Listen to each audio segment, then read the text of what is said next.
But Luke 9 verses 21 this morning.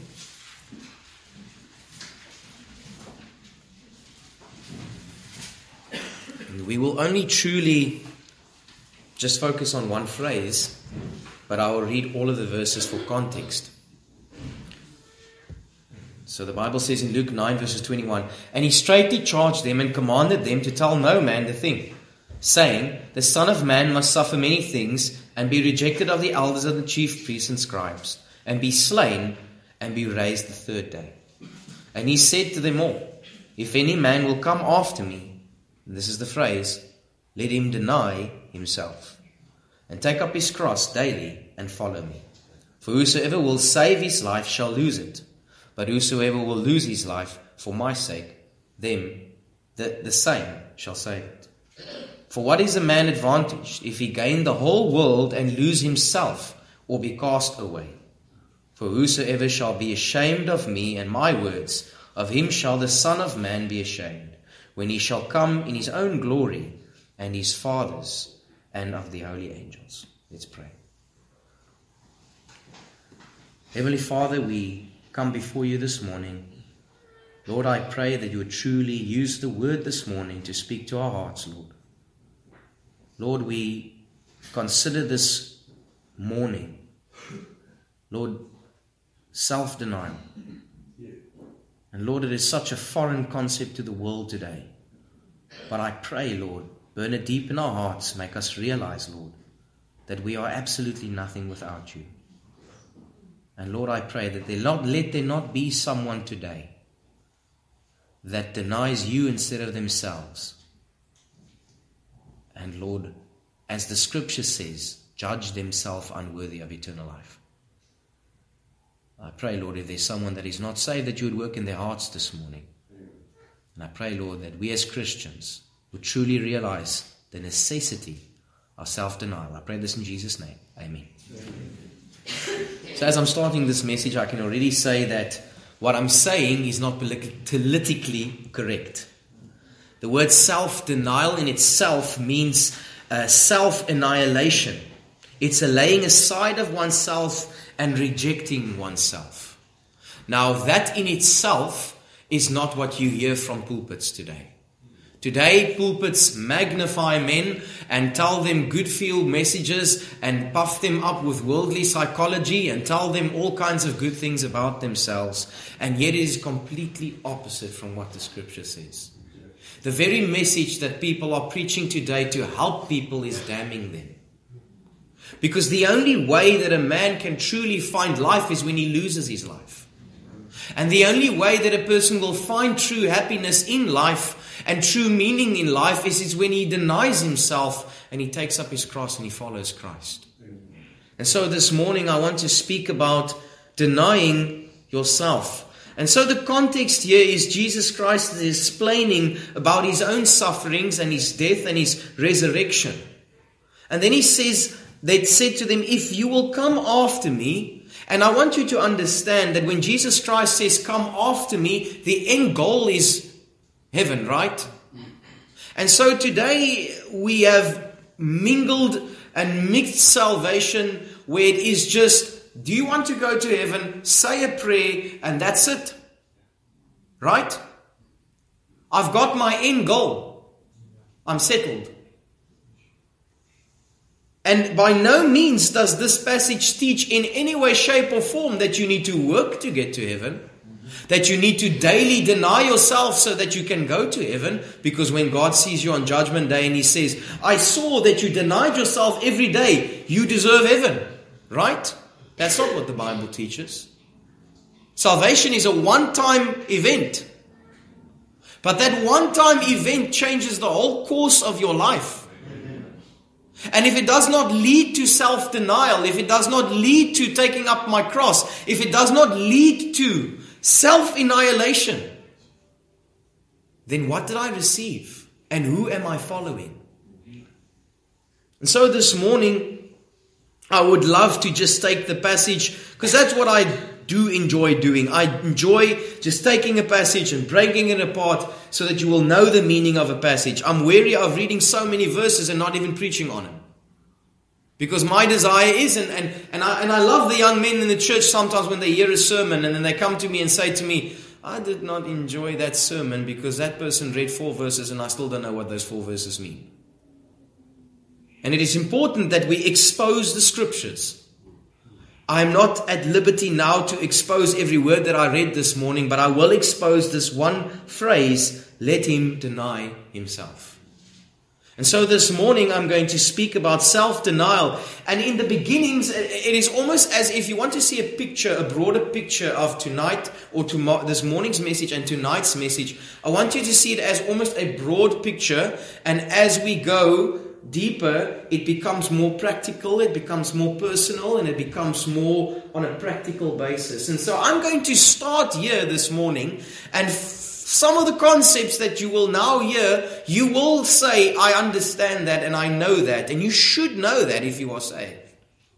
But as we go deeper, and probably more tonight, it will go to the practical side. Where do I practice self-denial in my daily walk? Because I can say to you, deny yourself, and you will say, what does that mean? And then I will look at the world and I will try and get my own view of what self-denial is. Well, self-denial is I should just not be as bad as the person not in church. Right? Well, self-denial to me, and it doesn't work that way. It's not what self-denial is to me. It is what Christ said self-denial is. And please understand, maybe you are here this morning and you're already saying, I don't like the way this is going. Self-denial seems legalistic. It seems harsh. I promise you, the life of self-denial is the happiest, most peaceful life that you can ever live. Live your own way and you will see what is the end of that. Do your own thing. You know, this is so incredible. We were listening on Wednesday. We were listening to Jim Berg and he was speaking. It's in the essence, it's almost biblical counseling. It's changing to his image. And he said this, our own flesh and will is so sinful and depraved. If God wants to judge us, all he needs to do is to give us over to our own will. That's how depraved our will is. He just needs to give you over to your own will. What does the Bible say in Romans 1 happens when a man gets given over to his own will? He just gets given over to his own sinful desires, and eventually the end of it is destruction. That's how sinful our flesh is. The flesh is violently opposed to the things of God. It's not subject to the things of God. It cannot know the things of God. And when a person is saved, he receives the Holy Spirit that illuminates and shows to him his sin and his nature. But his flesh doesn't just die and go away and just disappear. He has now a new nature and an old nature. He has his flesh and he has the Spirit within him. That's why so many young men and so many young women, when they get saved, it's not long afterwards that then they come into the counseling room and say, I don't even know if I'm truly saved because the way I'm battling with these sins, it's just, I can't, I'm vile. And then I just in my heart say, that's the fruit of salvation. I'm grateful. That's how it should be. Because you are now aware of the wickedness of your heart. C.S. Lewis said, you will only realize how bad you are when you try to be good. So go and try and be good and you will realize how much far you fall short. And I'm not trying to say that there's no power in the gospel. You can be good in the gospel. The Lord, when He saves you, can change you and He can make you 1,000,000 times better than you were. I'm speaking to a Muslim man at the moment and he was speaking about prayers and all these things and the 5 times. And that sounds very convincing. Wow, 5 times a day. And I said, but the reality is if you're saved, you pray much more than 5 times a day. We think, wow, we respect those in Islam because look at how dedicated they are. They pray 5 times a day. I pray, you pray more than 5 times a day. I pray before I go up here. I pray before I speak to any one of you. When I walk up to you, I say, oh Lord, give me the words to say. Not because I love all of you. No one is. I want to know what the right thing is to say to you. And so we have a relationship with God. But the Bible says there, let a man deny himself. And so let's start from the big and let's go to the small probably this evening. And first and foremost is a man must deny his own wisdom. The Bible says in 1 Corinthians 3:18, let no man deceive himself. If any man of you seemeth to be wise in this world, let him become a fool, that he may be wise. For the wisdom of this world is foolishness with God. For it is written, he taketh the wise in their own craftiness. We then turn to 1 Corinthians 1 verses 18, a lot of verses. But the Bible says, for the preaching of the cross is to them that perish foolishness, but unto us which are saved it is the power of God. Brother and sister, you must realize that the simple preaching of the gospel is God's means of saving. It's not his only means, but God uses the simpleness of preaching. You might say, well, there must be something more than that. No, if I preach this morning that you are dead in your trespasses and sins, and that it is only through faith in Christ that you can be saved, and there's a prick in your heart and a conviction in your heart, you are under conviction, that is how God works. Foolish, right? Foolish, isn't it? But not to those that are saved. For it is written, I will destroy the wisdom of the wise, and I will bring to nothing the understanding of the prudent. Where's the wise? Where's the scribe? Where's the disputer of this world? Hath not God made foolish the wisdom of this world? I'm speaking to a gentleman at this moment, and we are quite in a debate. I don't think he's open to conversion. I think he wants to convert me. But I'm enjoying it because now I get a little bit more insight on Islam. But the philosophies of Islam and the whole understanding and just cannot come into grips with the Trinity and is Jesus Christ God and cannot come to grips with the resurrection. And it just tells me once again, brother, you must become a fool before you can even be saved. Because if you are trying to reason out the Trinity and if you are trying to reason out the resurrection, you will lose your soul in the process. It was Adrian Rogers that said that if I try to figure out the Trinity, I'll lose my mind. If I try to explain it away, I'll lose my soul. And so I must come to this understanding that I don't know everything in the Bible. But I accept to be true that God is human, became human, that he's the Spirit, and that he's the Father. I accept by faith that he raised himself from the dead, and I accept by faith that he paid for my sin, and that the only way that I can be saved and forgiven is through the free righteousness of Christ and his blood. We preach Christ crucified unto the Jews a stumbling block and unto the Greeks foolishness. But unto them to which are called, both Jews and Greeks, Christ the power of God and the wisdom of God. Because the foolishness of God is wiser than men, and the weakness of God is stronger than men. For ye see your calling, brethren, how that not many wise men after the flesh, and not many mighty, and not many noble are called. But God hath chosen the foolish things of this world to confound the wise, and hath chosen the weak things of this world to confound the things which are mighty. Would you be offended this morning if I say that this is a bunch of weak, foolish, unknoble nothings of the world that just came in this morning? Are you offended by that statement? Because then you've never become a fool. You've never become nothing. If that statement offends you, then you've not understand anything about Christ. Because I'm a nothing, and I'm a fool, and I'm weak, and I'm base. And by God's mercy, he uses us to be vessels of his glory and of his grace. Brother and sister, you must become a fool if you have any hope for eternity. I can't reason out the Trinity, I can't reason out the resurrection, and I can't reason out the wisdom of God. But as a fool, I come to him and embrace what he has given me. Secondly, and as I mentioned, this is things that we know and we're going to move more pointed, but I have to deny my own righteousness. In Romans 10 verses 1 it says, Brethren, my heart's desire and prayer to God for Israel is that they might be saved. For I bear record that they have a zeal for God, but not according to knowledge. For they being ignorant, and there's two types of righteousness that I'm going to mention now. They are ignorant of God's righteousness, and they are going out to establish their own righteousness, and they have not submitted themselves unto the righteousness of God. You know this. And I pray that you understand this.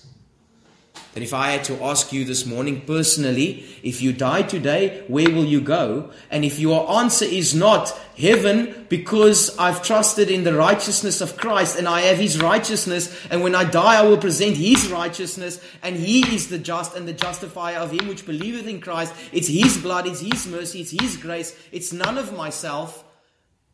Then you are not saved. If you turn to anything like, I've tried to be good, I've been baptized, I have been in church, I've tried to do good things. I've heard someone say, I believe in Jesus and then they gave me a list of things. That's also not good enough. Because why do you run to something, Jesus plus something? Because it just proves to me that Jesus is a knowledge that I have, but my trust is in my works. Being found in Him, not having my own righteousness, Philippians 3 verses 9. Listen to what Thomas Watson says. Sit back, listen. Rather his words than mine. He's a much more learned man than I am. The spider weaves a web out of his own bowels, and so the hypocrite would spin a web of salvation of his own righteousness. But St. Paul, like the bee, sucked salvation from the flower of Christ's righteousness. Our righteousness are as filthy rags, Isaiah 64:6 says. Our best duties are fly blown with sin. Put gold in the fire and there comes out dross. Our most golden services are mixed with unbelief. The angel pouring sweet odors into the prayers of the saints in Revelation 8:3 shows that they are in themselves unsavory and needs Christ's sweet odors to perfume them. Use duty, but trust Christ's righteousness for salvation. Noah's dove made use of her wings to fly, but trusted the ark for safety. And if we must deny our holy things in point of justification, then much more our civilities. A stake may be finely painted, but it has no root. A man may be painted with civility, and yet have no root in grace. A moral person is washed and not changed. The life may be civil when the heart is wicked, just as the sea may be calm when the water is salty. The Pharisee could say he has no adultery, but he could not say he was not proud. Luke 8:11. The civilized person may have a secret antipathy against goodness. He may hate grace as much as a vice. Civility is but cracked title to heaven. A piece of brass may shine, but lacking the king's image. It's not brass, the currency. A man may shine with moral virtues, but lacking the image of God consisting in holiness. He will not pass as currency at the day of judgment. Morality is good, but God's will say, one thing thou lackest. Civility is a good Jacob's staff to walk with among men, but it is a bad Jacob's ladder to climb up to heaven. Brother and sister, you must deny the fact that you think you're a good person. If I come to you today and I say to you, unadulterated, without trying to convince you first or trying to say something so that you can give the right answer. If I came to you this morning and said to you, are you a good person? And your first response is, I try to be. It's because you have never understood that you are vile in the sight of God and that you have zero righteousness. But understand this, you might say, I know this, I've known this a lot. Stephen, you preach salvation a lot. You can never have enough knowledge of how righteous God is and how unrighteous you are and how desperately you need Him every single day of your life. Amen. You don't just deny your righteousness on Salvation Day. You deny your righteousness every single day. I'm not today more righteous because I preach, and yesterday I may have skipped my Bible reading. God doesn't love me more because I'm standing in front of the pulpit today and preaching, and then tomorrow if I have a bad day and I'm rude with my children, then He loves me less. My righteousness is in heaven. As John Bunyan said, I've realized that on my bad day and on my good day, my righteousness is exactly the same because my righteousness is in heaven. Thirdly, we must deny our will. Matthew 6 verses 10 says, Thy kingdom come, Thy will be done on earth as it is in heaven.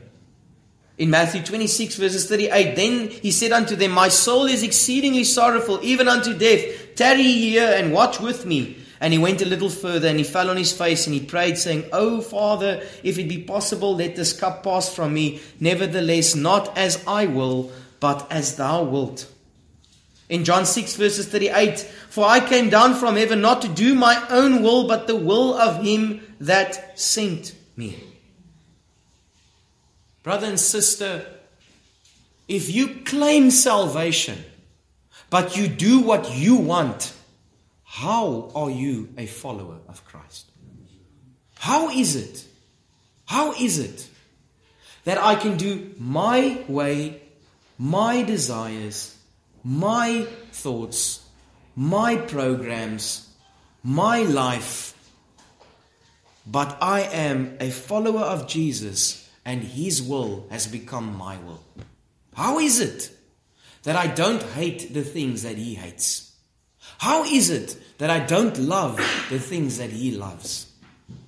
How is it that I can have my own way, but I am the follower of the one that says, "Not my will, but thy will be done"? Fourthly, fifthly, I don't know, his confidence. I must deny my confidence, my self-confidence. Romans 11 verses 20 says, "Well, because of unbelief they were broken off, and that is Israel. And thou standest by faith, be not high-minded, but fear." Brother and sister, praise the Lord that there is salvation for the Gentiles. And we are all Gentiles. But be not high-minded, brother, but fear. Realize that God is a consuming fire. It's all by grace that you were saved. It is His mercy and in His grace that you were forgiven. And I live in the fear of God for the rest of my life, knowing that He's a consuming fire. Do I live in fear because I might at some point lose my salvation? Do I live in fear because He's going to remove me from His love? No. I fear more to disappoint my Father than I fear that He's going to say, "You are not my child anymore." As a child to a father, when you sin, do you fear that your father's going to say, "Today is the last day, you are not going to be my child anymore," and leave my home? Or do you fear in a reverence that my Father is so good to me, and I went about His back and I sinned against Him? You might not have had a good earthly father, but I promise you the best father that there is God. And He's only been good to you. He has only been good to you. He has never done you wrong ever. How do you want to sin against someone that loves you so much? Romans 12:3, "For I say, though the grace given unto me, that every man that is among you not to think of himself more highly than he ought to think, but to think soberly, according as God hath dealt to every man the measure of faith." Do you know what is the opposite of sober? What is the opposite of sober? Drunkenness, right? If you have a higher view of yourself than Scripture, you are drunk. You are not sober. If you think yourself to be something when you are nothing, you are not wise. Labor not to be rich, cease from thy own wisdom. The Bible says in 1 Corinthians 10 verses 12, "Wherefore let a man thinketh he standeth, take heed lest he fall." Brother and sister, you might be on the peak and the pinnacle today. You have read your Bible last week, every single day. You have woken up this morning, you prayed for the service. You prayed that the Lord would work in the hearts of the people. You prayed that the Lord would use you today, because church is not just preaching and listening and going home. Church is a body coming together, and I'm using my gift, small as it is, so that I can maybe encourage someone today, maybe give someone a word today, just have love towards someone, because that's the purpose of coming together. That might change your view of coming to church. Because it is not just a service where you get and go. And so you may have prayed this morning, "Lord, let me use my gifts and let it edify other people." I don't even know. How many of you have prayed that? Don't say. But that might be your spiritual state this morning. I will still warn, take heed lest you fall. Take heed lest you fall, because even there the devil will try and tempt you with pride. It was Spurgeon that went off, and a lady said to him, that is an incredible sermon. And Spurgeon said, I know. Satan told me that when I walked off the pulpit. A Christian must deny his own passions. If any man among you seems to be religious, but bridle not his tongue, this man's religion is vain. Every member of the body is infected with sin, as every branch of wormwood is bitter. But the tongue is full of deadly poison, the Bible says. It is out of my tongue that I speak hate and anger and lust, and I say what I want to say, and I get my way, and I get right where it was wrong, and I justify myself with my mouth, and I try to explain to someone something that he doesn't know with my mouth, and I try to be wise with my mouth, and I say things with my mouth, I gossip with my mouth, and I do all kinds of things with my mouth, right? If a man is saved, he must deny his passions. I don't have the right to be right. I don't have the right to win an argument. Well, please understand, obviously you know when it's the gospel, you must rightly divide the truth. But I not just don't want to be right, I don't have the right to go around and want to be right. I don't have the right to battle my own battles. God says retribution and all these things belongs to Him. I don't have the right to come to you and force my own views and opinions on you. I need to humble myself and realize that, Lord, you are the one that changes. You are the one that works. And I don't have to defend myself. I don't have to be right. I don't have to now say this to my wife or my spouse or my children. I not just have to, I can't respond this way. I can't say this. I can't do this. Because I am denying myself. We say, yes, Lord, I want to follow your will, and I want to love you, and I believe in your righteousness, and I love you, and it's not my will, it's your will, Lord. I want to love you and I want to serve you. But then I go home on a Monday and I say whatever I want. If somebody makes me angry, I tell them what I think. If something frustrates me, I speak my mind.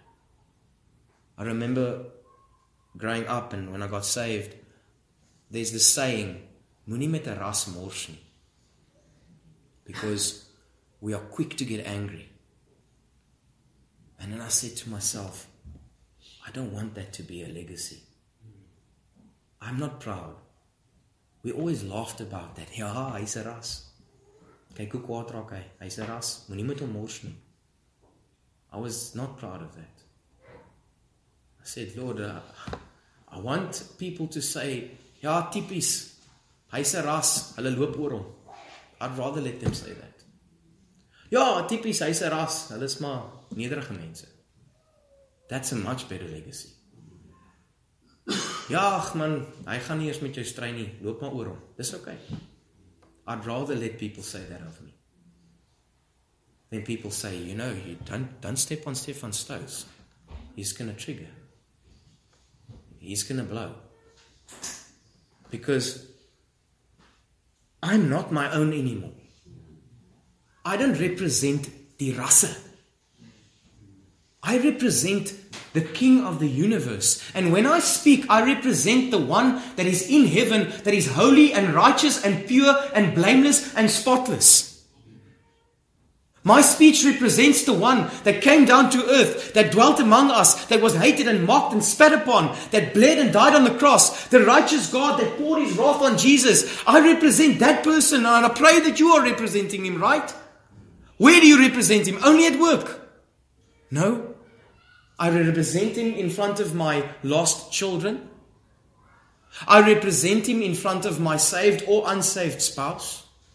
I represent Him in my workplace. I represent Him in my bathroom. I don't get time off. I don't click and say, this is my time. So I will have a time of me now. Let's go men's night. Let's go have a few beers. Let's clock off. Because I'm not a representative of the kingdom of heaven at this moment. I hope that statement doesn't offend you. Because you represent the King of the universe wherever you go and whatever you do. And that will not come if you don't deny yourself. Brother and sister, none of us in this room can say that I perfectly deny myself. So this warning is not to you. My warning is to this person. If your flesh is rebelling against the fact that you are not the slave of Christ, and if your flesh is rebelling against the fact that your will is not your own anymore, and that you must deny yourself, it's because you are in open rebellion and against God, and you are worse off than the person in the street because you sat in this pulpit pretending to love him, but you hate him in your heart. Your judgment will be much worse. God will be much worse with you on Judgment Day because you pretended to be a Christian, but you had no desire to deny yourself. You had no desire to live for him. You had no desire to be nothing in his sight and in the world's sight. You wanted to be the one that gets the praise and the accolades, and you wanted to get your way and your will done, and yet at the same time you wanted to be a kingdom citizen. You, brother, will receive the greater damnation. Woe unto you. Woe unto you. Woe unto you, brother, that sits here and pretends to know and love the Lord Jesus Christ, but you live your own life in your own will and your own way. Woe unto you. Because your judgment will be so much greater. Rather stop attending church than playing church. Let's pray. Heavenly Father, we love you, Lord, and we thank you for this morning.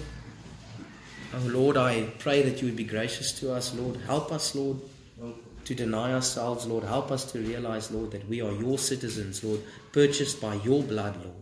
We are not our own, Lord. We are bought with a price. Lord, let us glorify you in our bodies, in our service, in our love. And Lord, I pray that you would help us, Lord.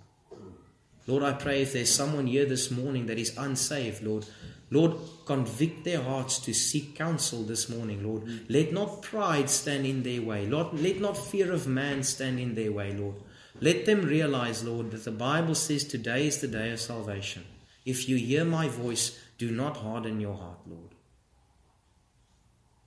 Lord, I pray if there's someone that is unsaved, Lord, that they would either seek counsel, or if the gospel is so clear to them, that they would turn to you and repent.